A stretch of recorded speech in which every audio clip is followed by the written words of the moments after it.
We start off with COVID-19 news. A federal judge has handed down a ruling putting an end to the mask mandates on airlines as well as other forms of transportation. The judge found that the CDC had overstepped its authority in issuing the original health order on which the TSA directive was actually based.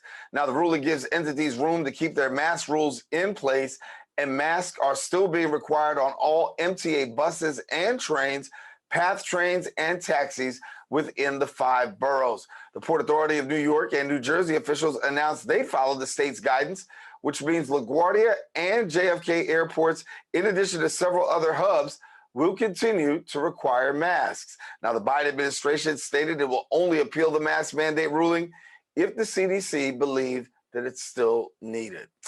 And in other news, Grassroots Action New York held a rally to fight for equality in healthcare for all New Yorkers. Our Bronx Net reporter, Carrie Moody, brings us the story right now.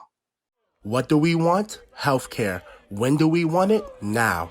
This was the ongoing chant in front of Lincoln Hospital as bike riders rallied all for the same cause. We're here to promote the passage of the New York Health Act. It's important that we get bills like this up for a vote during a midterm elections so we know who our friends are and who are not our friends. And people who don't believe that healthcare is a human right don't need to be legislators or leading our state or trying to lead our state.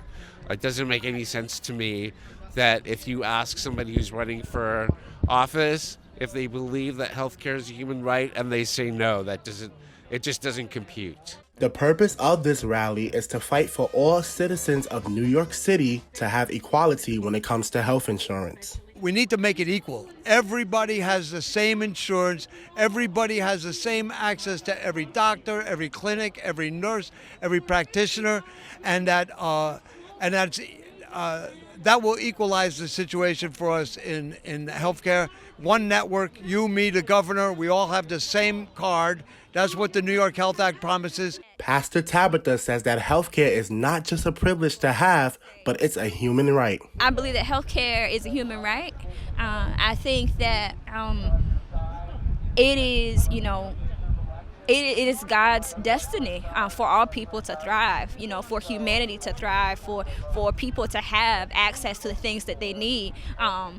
Things like healthcare, housing, food, these things are fundamental human rights, and they are rights that are endowed to us by our Creator. Bronx teenagers Alex and Ajay are fighting for a change for their future, community, and generation. As a student, I see how it affects us, and I'm affected by it, so I want to make a change in that. There's this coalition, Northwest Bronx Community Clergy Coalition. Sisters and Brothers United is a part of that.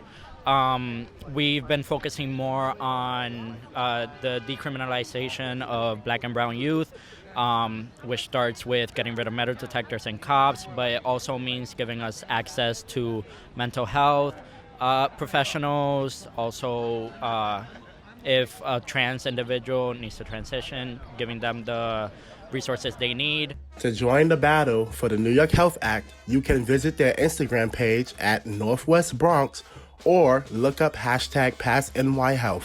For BronxNet, this is Kyrie Moody. And thank you, Carrie. That is all the time we have for our Bronx updates, but if you want you to stay with us, we got a full show up ahead. Open continues right after this.